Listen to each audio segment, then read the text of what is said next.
No, absolutely. And I think I'll correct myself. I don't usually win things. I always win things in my second year.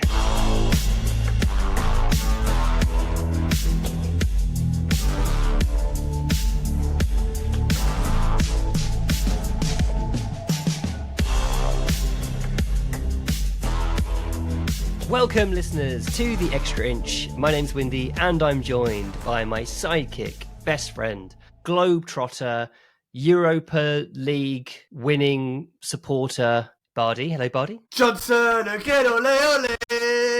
Johnson again, ole ole! Johnson again! Johnson again! Johnson again, ole ole! Hello, Windy. Hello, Nathan. And our tactics guy, and a man whose eyes have seen the glory of a European Cup at White Hart Lane is Nathan A. Clark. Hello, Nathan. That is me, and not only is that me, but that's you, Windy. Yeah! And that's you, Bardi, and that is Thank every you. Spurs fan listening to this podcast. Fucking yeah, we did it, boys. Windy, your daughter doesn't know a world where Tottenham haven't been winning trophies. She has no concept of anything else other than Tottenham being a trophy magnet. Do you know what? She has been so happy the last couple of days. She's the smiliest, happiest baby. And they say that babies feed off the vibes of the parents. And I suspect that'll be why. Because, that's how I feel. I feel so delighted. I mean, there's so much to talk about. She's put down her yellow and purple rattle. She's put them away, and she's just singing. And she's just gargling "ole ole ole" the whole time. Absolutely. It's been a long wait, lads, and the last trophy we won was a League Cup. No one gives a fuck about the League Cup in reality. The only reason we ever spoke about the League Cup was because it was all we had. Yeah. Let's be honest. Yeah. That season under Juan Ramos was trash. The League Cup felt like a tiny bit of silver lining and it kind of kept the wolf from the door in terms of other fans being able to hold something over us for a little while. But in reality, the League Cup's... I mean, I think I've had a lot. I've been reflecting on this. I've been traveling a lot. I've been sat in a lot of planes, and I've been reflecting. And I think I personally, I should have celebrated that trophy more. How we've celebrated this one seems right and We got fitting. it right. We got it right. This is massive. This is a proper trophy. I said it on the reaction podcast that I did immediately after the final whistle. I was born in 1984, the last time we won the UEFA Cup, what is now the Europa League. And I spent quite a lot of my youth reading about that. I remember vividly being 9 or 10 years old, being sat in my bedroom trying to go to sleep and reading a book, Glory Nights, about Spurs' success in Europe, and picturing the stadium. They got colour photos in the book. It's fantastic. And you can, when you're a child, obviously your imagination is so vivid, and you can kind of run wild with the idea. You've been in the stadium, you know what it's like to be at a football match, and you kind of picture what it might be like to watch your team lift a trophy. I'm 41 years old. I was born the last time we won the European trophy. We've fucking done it, and it feels like a once in a lifetime kind of moment. Hopefully it won't be, but if it is, it's enough, and it feels great. It feels unbelievable. Bardi, I can't even imagine what it must have been like to be there and see it in person and experience the atmosphere, the outpouring of relief, the jubilation.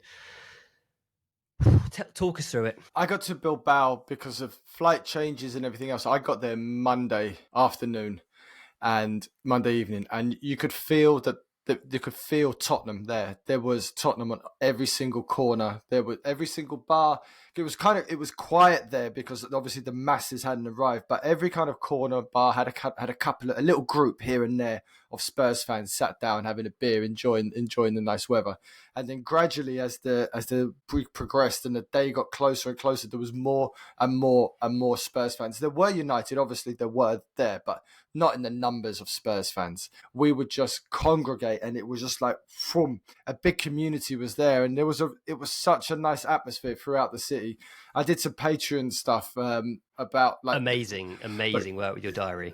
about what it felt like being in a city that was just been taken over by Tottenham and United fans, and there was just a general sense of optimism, and people, even despite how bad things have been, people just thought this could be our time. And I was quite pessimistic, and the closer it got to the game, the more my hopes. I started to ponder it, and I rang my wife as I got to the stadium, and I said to her, I don't know what's going to happen next, or I might not have data or whatever, but I had a little chat with her, just saying, I'm here, I'm walking now with everybody going into the stadium, and I started to tear up before the game, because we kept saying this is a proper crossroads, and like winning this is a trophy, winning this is Champions League, winning this is FFP and all that nonsense, but it just changes our entire summer. It changes who we are as people. It changes Mikey Moore's life, man. It changes Mikey Moore's life, Archie Gray's life. That these are teenagers who've won a European final now, and they understand it. They understand what it means, and how that can now elevate them onto the next level. It took Kane 32 years, and Kane's the best fucking striker the world's ever seen. And it took him 32 years to win a trophy. Mikey Moore has that at 17, and he understands that now. And that is something that no coach, no winner that you put in the dugout can pass on to his players. So that's how big I feel this is. That's such a good point. Nathan and I talked about the crossroads last week in the pod before, and the financial ramifications were huge here. And it's not just FFP, because like we're doing okay. We're not filthy rich, but we're doing okay and we could spend. But this gives us an injection that allows us to compete. We can spend, we can buy some talented youngsters, and we can keep going and we can progress. And if that investment is good. But now we can compete. We can buy like a couple of ready-made PK first team ready players to help us be a successful Premier League team that qualifies for the Champions League year on year and Champions League competitive if we do it right. Yeah, that's a great point, because I think that when you look at squads that have just finished 17th, it's easy to think, oh my God, this is a terrible squad, it's shit, we need to do so much. But we really are only 2 or 3 players. Absolutely. 2 or 3 There's so first much team talent players in the squad. Yeah, man. And it's about unlocking that talent by having quality consistency throughout the team. Yeah, I really believe that we're a lot better in terms of the squads than the table would show. So 100%. This is enormous. 100%. But the point Bardi made about players now understanding what it means to win something and understanding what it takes. Yeah. In terms of the mental fortitude, the self-belief, getting over the line is so massive for this club, for us as supporters, for the people that work at the club and have worked there for many years and will continue to work there for many years, for everyone, people that work in the canteen and do such a great job day to day to make sure the players get the nutrition they need, to the coaching staff, whether they're here next year or not, the coaching staff, some of them will be, and the individual players that step foot on the pitch, like you said, the Moore, Gray, young players, Bergvall, players that are going to be there for years and years to come, hopefully. So they've done it. So that was on the phone to my wife going into the stadium. Then I got in, and it was just noise. It was a wall of noise of everybody in harmony. And I still don't know what the words are for this song, but it's a Bilbao song, and Bilbao away on the way, and I don't on the way to Bilbao, and I don't even know what it says, but it was just for about 15-20 minutes building, and everybody was just unified. And we're not a fan base, man. That's we've been kind of pretty split, and there's been accusations of you guys doing this, these people doing that, but it was just everybody that was in that stadium, and I'm sure it was like that at White Hart Lane, I'd like to hear as well, but it was just like that noise, everybody in tune, no pockets doing different things, everybody just together. And the game, I remember moments of, I wasn't drunk, but I don't remember much of the game, but I remember moments and I remember feelings. And the overhead kick that Casemiro did in the last second, that was right in front of me. I could reach out and I was row 3. That was the first row. There was no one in front of me. And I could pretty much reach out. I reckon if I jumped, I could have stopped it. and I thought it was in because there was a cheer from the Spurs fans on the other side who could see it better from their angle. There was a cheer when it went wide, and I thought it was a cheer that had gone in. From And United fans. I thought it was the United fans cheering that it had gone in, and my heart sank. And then when you realise it hadn't gone in, and that was it, that was finished, then it was just incredible. And TNT released a thing on Instagram today about the final whistle moment. And I don't record during the game. I'm not a vlogger. I'm not one of these people that are able to like do two things at once. I'm fully invested in the game. I can't. Yeah, and part of me was just like, shit, like that incredible moment. It's there in my mind and in my heart, but there's no evidence of it. It doesn't exist. And then TNT posted this thing today on Instagram, and you can see as the final whistle goes, I'm next to Thelonious, and we're just hugging each other, and it's a real innocent moment it's of the best. No video. You're not playing up to a video. You're not being filmed. Had no idea it was on camera. Sincere. It was sincere, and it was just sheer joy on his face, joy on my face, joy on the people I was with all around me, and it's a moment that just will live with me forever, and that's what you want. That's a winning trophies. That's why winning trophies is so important. It was an incredible day. So you got caught on camera, Bardi. I got caught on camera. You also didn't get caught on camera. So so at half time I tried. At half time I tried to go to the loo and it was packed, and I was just like, I need water because my voice is gone. I need water. I need to go to the loo, but it was impossible. So I said, okay, I'm just gonna have to suck it up and deal with it. So I went down and I didn't do it. And I sat there.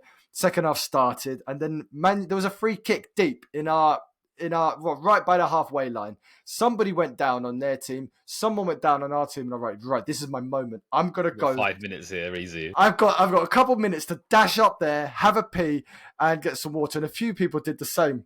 I did that. I came back down, water. I gave water to tea to myself, and just got on with life. And then later that night, after I got home, I was looking on Instagram, and there was this Mickey van der Ven tackle, like goal overhead clearance. I'm like, when did that happen? When was that? Oh my god, dude. And then I followed Mickey van der Ven on Instagram, and he's got a photo of it from a different angle to the one that's been used everywhere else, and I can see everybody I'm with, but there's an empty seat next to T. Oh man, like, that's my seat. That was meant to be me. It's genuinely one of the most iconic Spurs photos in recent years. Like him in the middle of the air with his legs splayed out, having just made the most incredible goal line saving clearance. He'll have this photo on his wall, and my face should be on his wall until he dies. You should reply to him on Insta, like having photoshopped just your face into the seat. I can't believe. And if you look at it, you can see the front row. Everybody's there apart from one seat, and that's me. Shit. But anyway, yeah. It's a great story to tell, though. Yes, it is. It is. Yeah. God. Yeah. So I want to hear about White Hart Lane. Yeah, Nathan, talk us through your experience. Yeah, man. Yeah. I mean, I had a horrible week, right? I got really badly ill. I was in pain from Sunday morning until Wednesday morning, really. And then I had a tattoo booked. There you go for the camera. In fact, I'll put the video cast, the vodcast out for free this week, I think. It turns out a wrist tattoo is actually really fucking painful. Yeah, like the bits that I've had near my wrists are sore, man. So that must have. Yeah. So I got a brief rest. So I was just in pain all week, and it's like if I think back to the Champions League final, I was I was barely sleeping for a few days before the final. I think back to like the League Cup final 2015 under Pochettino. I was nervous for a week, but I sort of didn't have the chance to get nervous into this one. I got my tattoo, hopped into my dad's car on the way up to White Hart Lane, and I just felt not even confident. I just felt entitled. You know, I just fucking knew it, man. And got to the Spurs Stadium, met up with the ex-subs. And they're jittery, they're nervous, and they're like, "You're not nervous," and I'm like, "Who was most nervous? Name names." Maybe Teddy Bear, but maybe he just talks a lot anyway all the time, right? Witchblade fame. Fred's a nervous man. Yeah, but I just had that feeling. And there's this. I don't know if you've seen. I've shared this on Twitter. I've shared it on Blue Sky as well. There's this clip pre-match of Basuma and Romero stood next to each other. Oh, so good, so good. Just absolutely locked in, and that's how I felt going into White Hart Lane. So I got tickets high up because I figured that would give you a good angle of the screen, but it turns out the screens are tiny. They were really small from the photos. I was yeah. surprised how small they were. So yeah. what were you watching it on? So there's a screen way over to my left. There's a tiny screen way down in front of me, and there's a screen way over to my right. So what you do is you do 10 minutes looking at the screen to your left, and then the bloke to your left leans over, and you go, oh, okay, I'll look at the screen down at the bottom. And then the kid in front of you jumps up, and you go, okay, I'll look at the screen to the right. So you do sort of 10 minutes of each, swapping around as you go. And like, to be honest, like obviously it was not a entertaining game for the neutral. It wasn't a high quality game of football. Spurs weren't putting moves together, weren't having fun. Lots and lots of fouls. So a lot of the first half was just sort of 40,000 Spurs fans yelling at a ref who was hundreds of miles away, right? Yeah, I can imagine. Trying to put pressure on a guy who just ain't fucking there, right? Was there a lot of singing in the stadium? Yeah. Songs broke out, but I guess it's not too distant to what you get at a Spurs game, right? Songs break out, but a lot of it is reacting to the ebb and the flow of the game. So moaning at the ref, hearing egging players, come on, come on, you're on the ball, let's go up the pitch. Yeah. You know, all that kind of thing. I mean, yeah, very similar atmosphere to an exciting game. A tense, exciting game. I also, because I had to eat, medically I needed to eat at a certain time during the first half, so I picked a moment and I don't think I missed anything exciting, buddy, so I beat you there, buddy. I went and grabbed some chips quickly. And then I think it must have been Mickey's clearance, because we were sat and then we got up off our feet, and we got up off our feet, again, just like a regular game.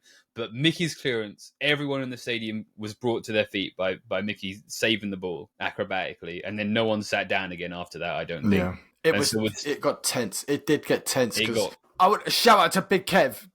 Big Kev came on and absolutely got his head to stuff. Yeah, you're right about someone. I read in the Guardian that Tottenham completed one pass every 52 seconds, which is terrible. But shout out to Basuma. He did become Cardozo. He embraced his inner Cardozo there and became a destroyer. Yeah, big game biz. While we're doing this, let's do a little bit of a tactical. Not a full-on extra inch analysis, because this is more celebratory, but a little bit of that. There ain't that much to say. There was not that much to say. I think a few things that I think are notable and worthy of discussion. So Nathan and I had a conversation last week about potential approaches. Do we press the shit out of them because we know we can? We have done previously and it's been successful. Or do we do this kind of compact mid to low block that we've seen in a few games recently? Villa game, yeah. We did both. We did a lot of really good pressing, and then we did a lot of really good compact defending.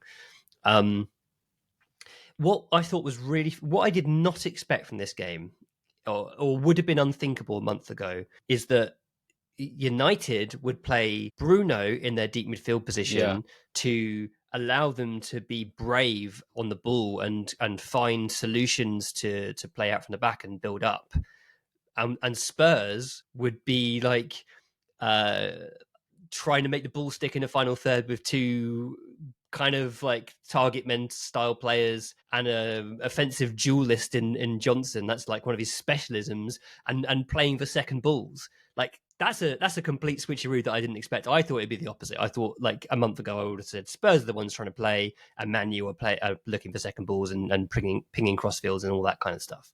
So really interesting. And to be honest, I thought Amarim's approach to play Fernandes deep was a really smart idea. I don't know if you've seen in the Discord, I think it was RR10 posted the transcript of a podcast interview from an Irish podcaster who said that the day before the final, he'd spoken to his good friend Mila Jedinak, and Jedinak had basically said, we've got a plan for United. We don't think they can break down. The Irish podcaster is former Crystal Palace midfielder Damien Delaney. Oh, really? Okay, Okay. I didn't realise that. I hadn't realised that. Okay, cool. So he obviously he played with Jedinak and knows him Yeah. well. I hadn't realised that. That was cool.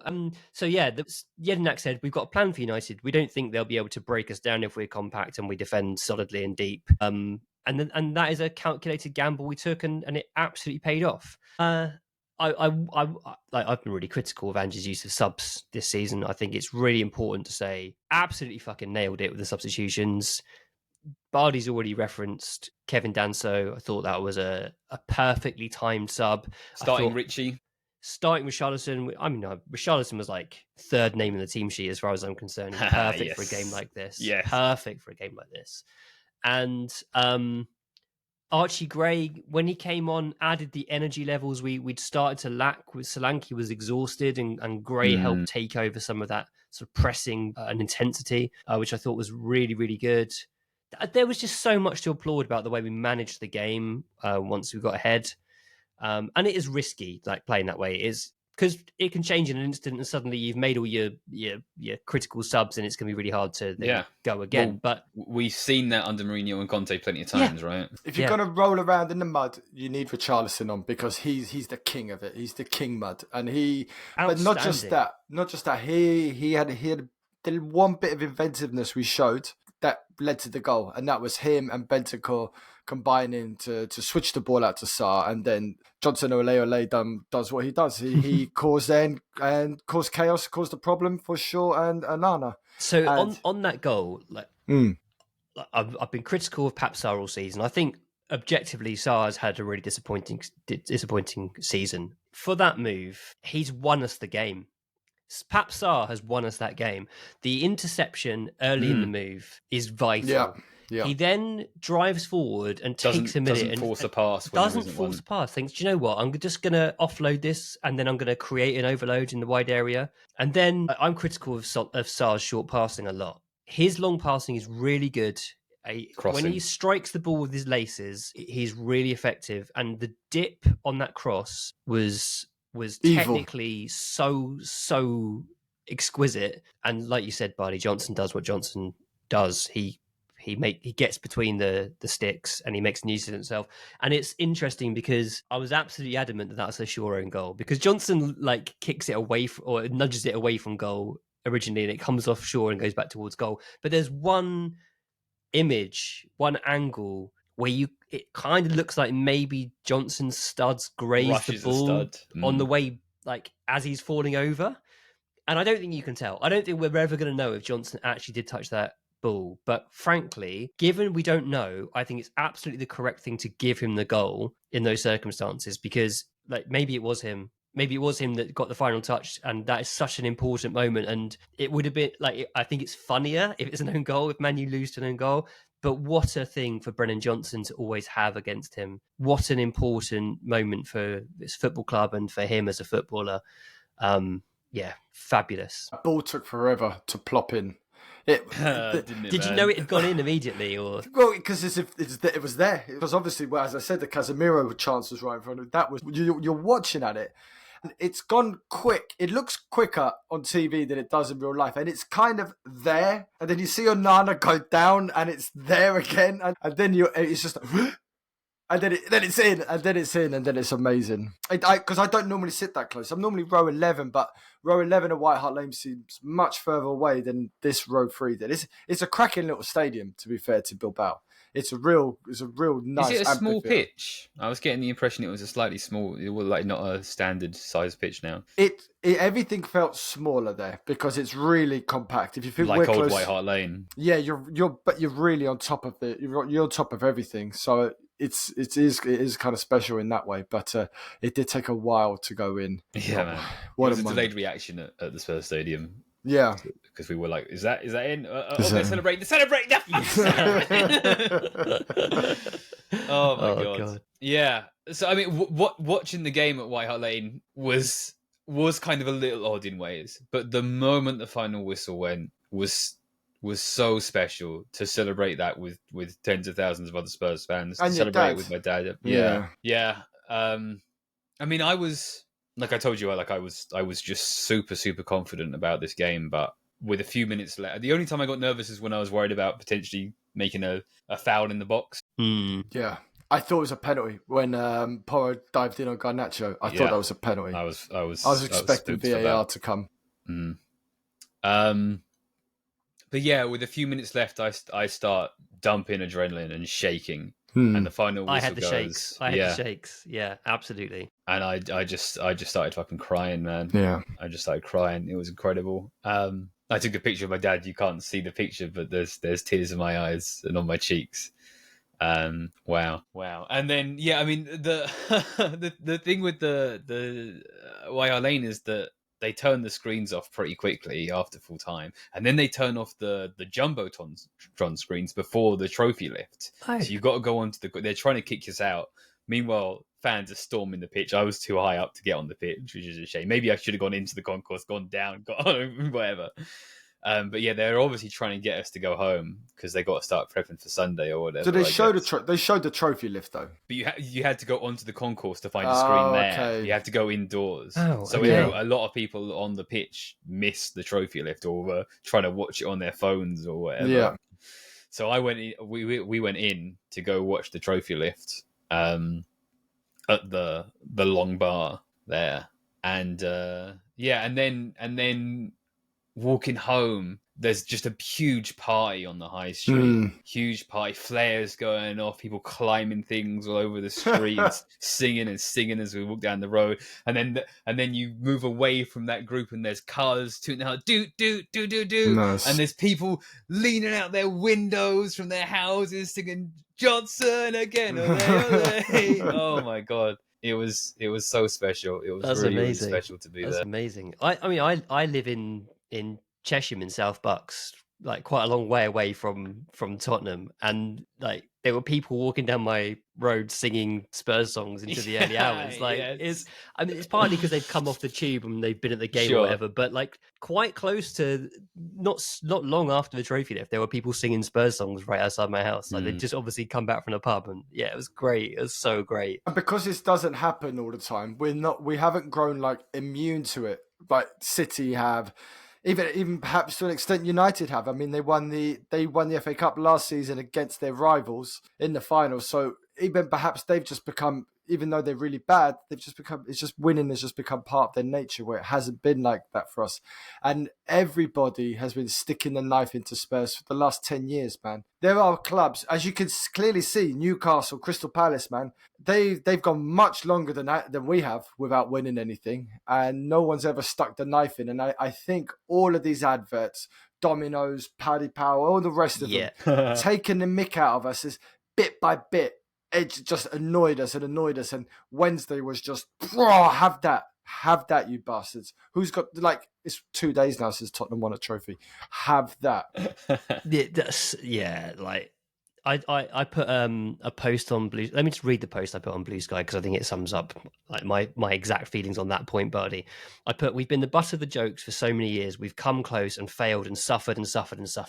To have a season where we are absolute dog shit and muddy our way to a trophy after having previously done it the right way and failed is just perfect. We deserve this so much. That's so true. That is so true. But the weird thing is, like, we've been accused of bottling it.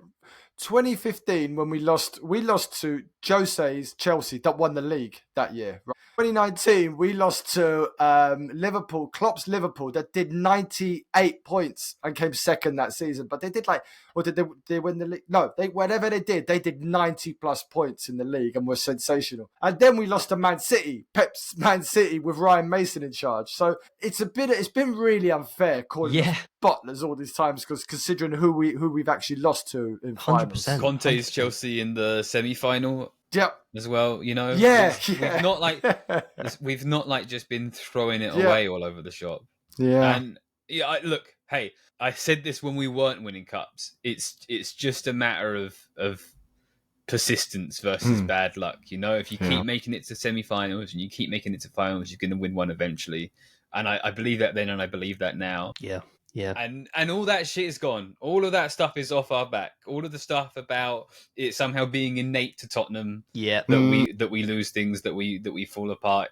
it's not true. It wasn't true then, and it ain't true now. And it's easy to believe that it ain't true now. But it's like I said, the look in Basuma's eye, the look in Romero's eye. You know, people talk about winning mentality, obviously, so much, but they talk about it as something that is like earned, or something that is innate, or something that you have to cultivate over time. But man, when the time comes, it's just something that you fucking choose, you know? And Can I- now we 100%. can remember choosing it before, and Like we can recall it again. there's a link between the sports psychology and the tactical approach here, because it's not fucking just weird good luck that Basuma's suddenly become great in his Sure, last that's few true. games. That's true. He's like, us being compact, our defence and midfield being closer together, our midfield and attack being closer together means he has a lot less ground to cover. We've spoken all season about how challenging it is for the number 6 in this system that Ange has used. We've changed the system and suddenly it's not challenging for the number 6 anymore. Suddenly we've got a double pivot who have laterally less ground to cover, but also vertically less ground to cover. And Basuma has utterly excelled in that role. He looks incredible because we're using him to his strengths. So there's a coming together of tactical appreciation and him believing in himself again, because he's seen what he can do in that style of play, in that approach, and having that self-belief back. And yeah, he was so switched on all game. There was some absolutely incredible performances on the night. I think for me, Romero, Basuma, and Richarlison Agree. were absolutely standout. I think Udogie was great as well, and I think And he had to deal with United's best player, realistically. yeah, absolutely. And I think Udogie, his form has really picked up at the end of the season, and that's been a wonderful thing to see. But for me, Romero, Basuma, and Richarlison were like our inspirational Warriors. players in this game. I'd like to say something about Son. So especially I have for many years have spoken about 75 million selling Son for, but I'm so happy we never took that money. I'm too, so dude. happy, Me so too. happy Oh we my didn't take that God. money. Because for Son to win that and be Oh. our captain and to lift it, it's just poetry. It's poetry. He did, and like I know that it's his job. He gets paid well to play for Tottenham, but he deserves that, man. Oh, mate, so much. I can't think of a better play. When Ledley King picked up the cup for us in 2008, that was so good and so right that Ledley King picked that up. Son picking up this trophy is so perfect.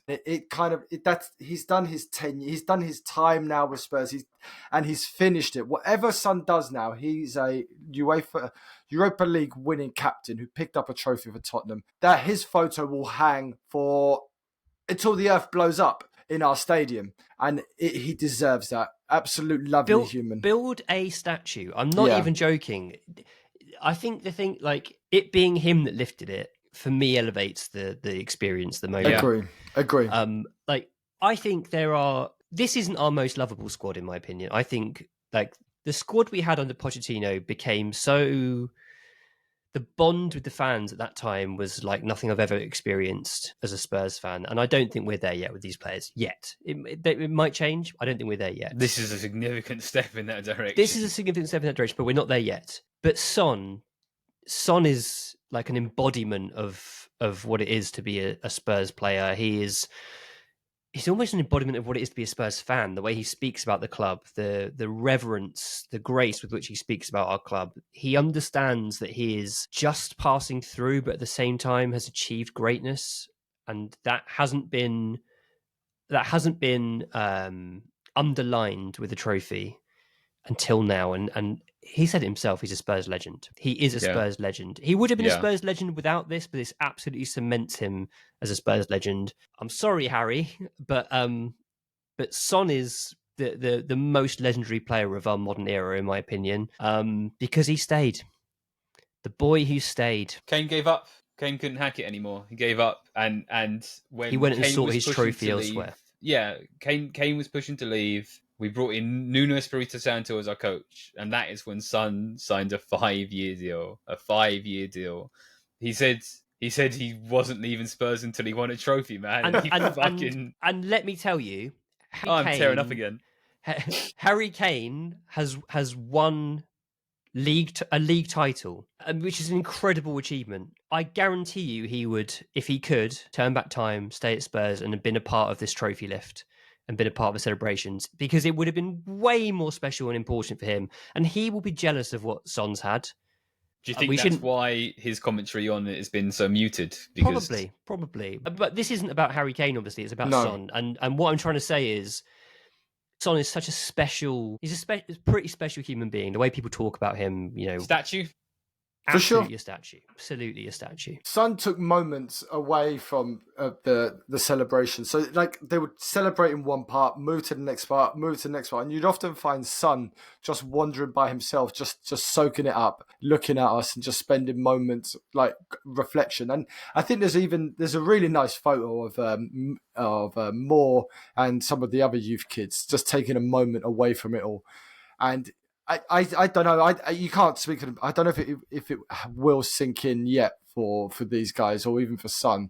But just he is part of history now. He would always be like a good chapter, but now he's really as I said, until this earth blows up, Son lifting that trophy is something that will stick with this club, and that's how you achieve greatness, man. That's true greatness. And that's another bullshit narrative murdered in broad daylight, that Son's too nice to be captain. Yeah.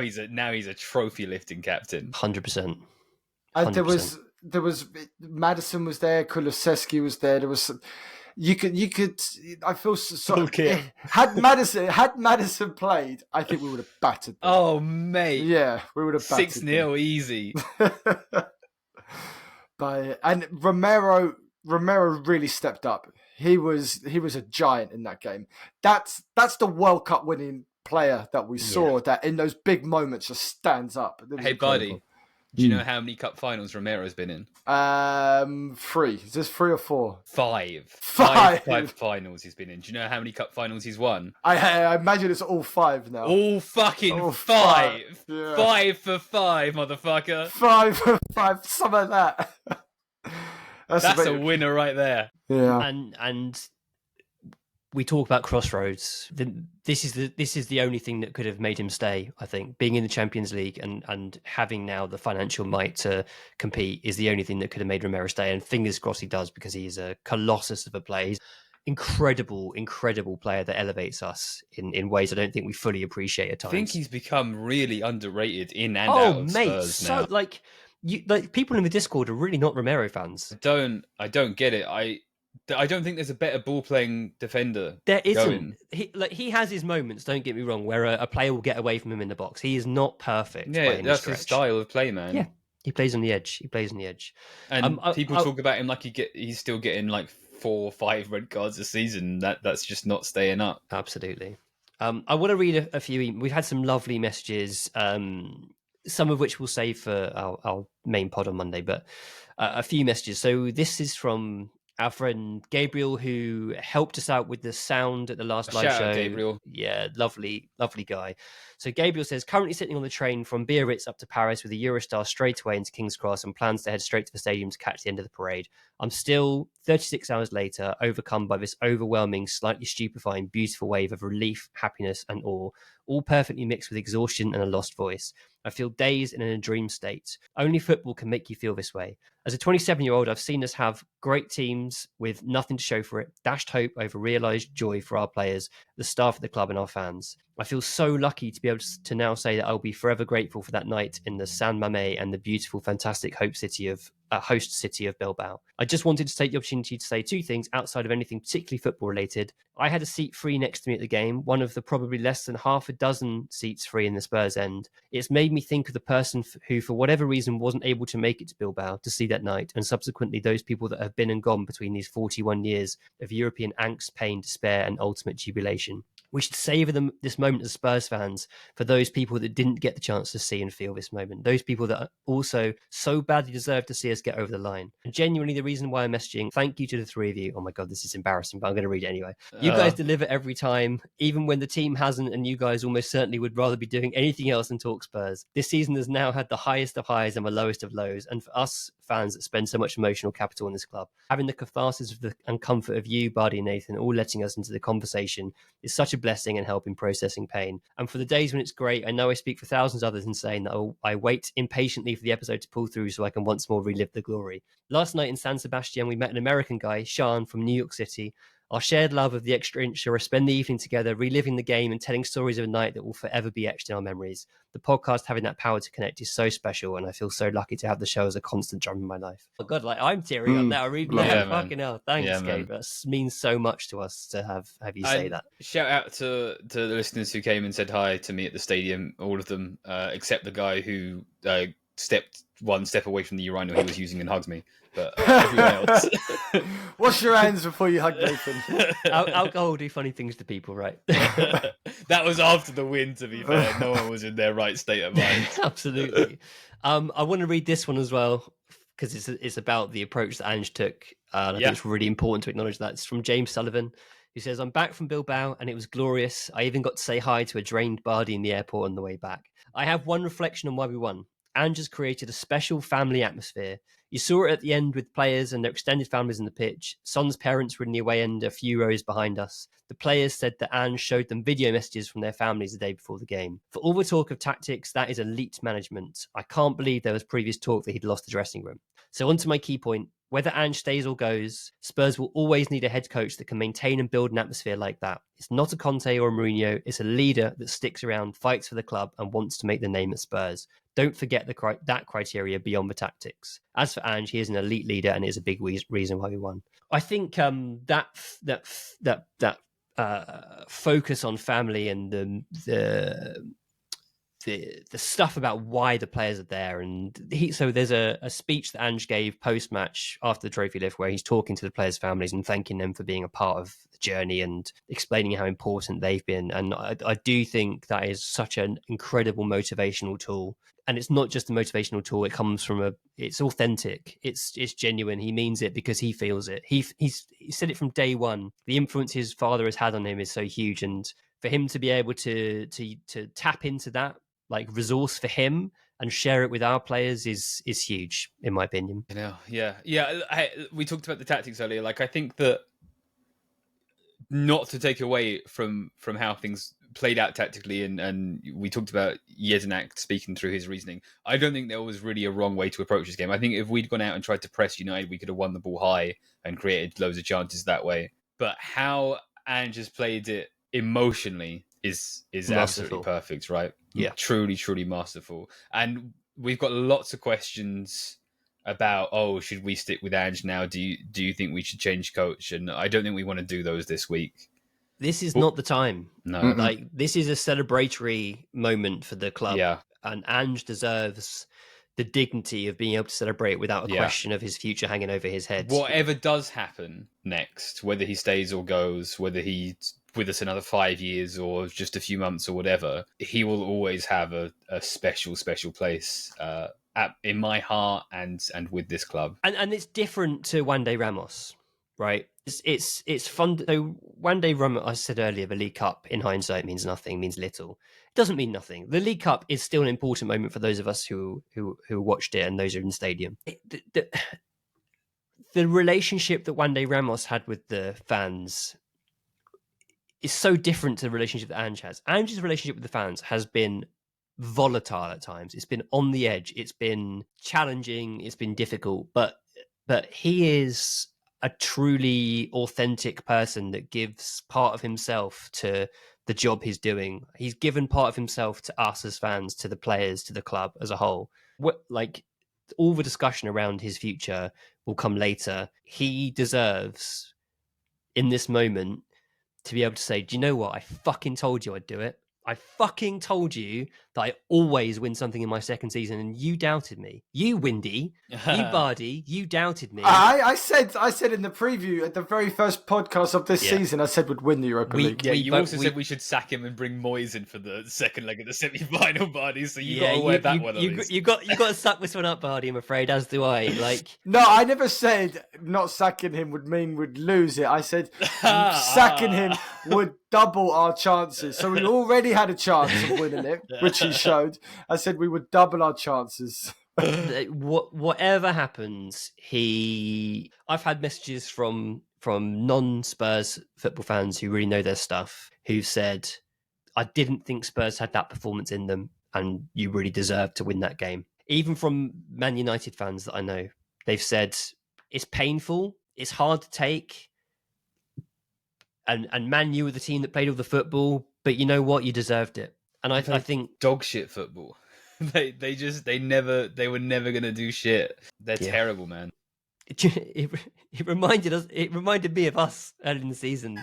Like they had Bruno in the build-up phase, but they didn't have him in the number 10. Yeah. They needed him in both They needed phases, two. and we were Like, the same with Maddison. we need at two times. Madisons. Yeah, it really reminded me of us from earlier in the season. And we didn't remind me of any Spurs team I've seen recently. We were different. There was a composure, there was a steeliness that I think can only come from the combination of tactical mastery and elite man management and sports psychology, and embracing 38 1-0s.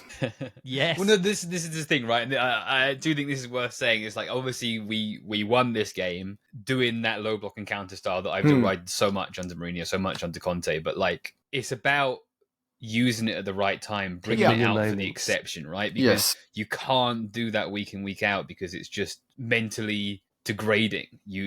Also, we probably couldn't have got away with doing that against a Man City or Liverpool. No.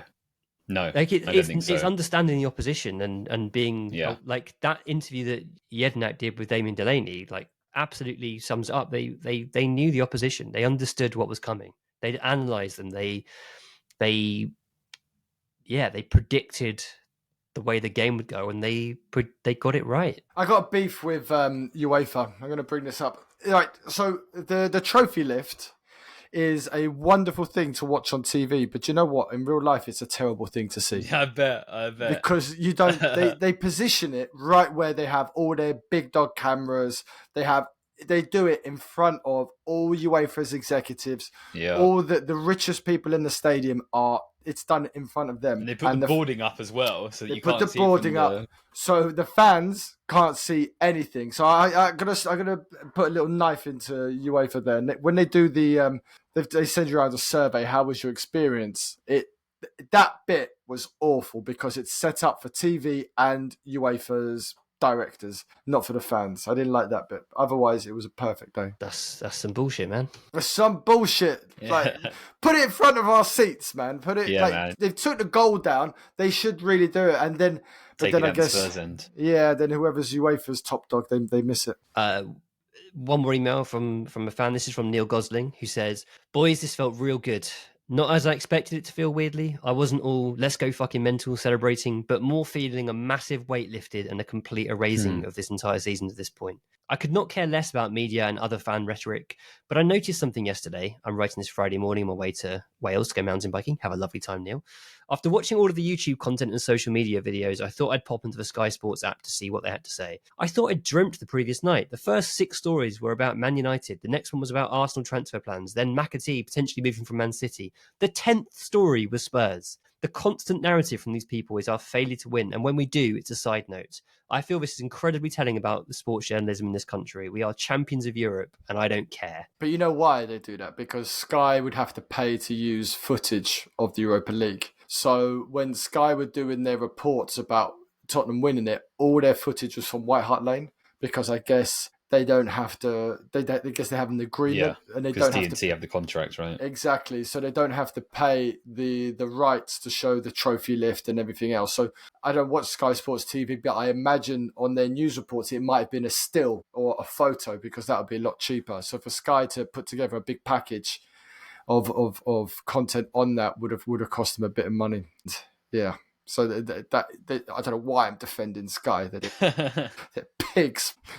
Yeah, but that is true as well. They do pander towards Man City, Man United, Chelsea, the rest of them, because they are massive global conglomerates. It doesn't matter what anyone has to say anymore. That's true. The thing, right? It never did, but now especially it doesn't matter. We can be insular. Listen to this Spurs podcast, listen to other Spurs podcasts, watch Spurs YouTube channels, read Spurs blogs, talk to Spurs fans. This is for us. It's not about them. On that note, on the kind of soaking it up, enjoying the moment, loads of people message saying when's the t-shirt coming out? The t-shirt is out. Brayton's done an incredible design. It's up on the EXtraInch shop. We're hoping to get another design out as well. But if you want to commemorate with a Spurs tee, check out TheExtraInch.co.uk and go to the shop section on there. If you're listening to this, if Nathan can turn it around in time, on the way to the trophy parade, then have the best time. Just enjoy every moment, soak it in, enjoy being around Winners. the Spurs family. Winners. Enjoy being winners. Hug strangers. Hug strangers, drink in the street, climb lampposts. They're your lampposts now. Just take it all in. The moment belongs to us. This is our moment. This belongs to us. It doesn't belong to anyone else. Don't let anyone else police your celebrations. Don't let anyone else tell you how you should be feeling. This is our trophy. Belongs to Tottenham. Belongs to all of us. And one more question for this week. This is from Hardy Kimber, who says, Windy, from what you've seen of Josh Keeley, I'm kidding. We'll do that next week.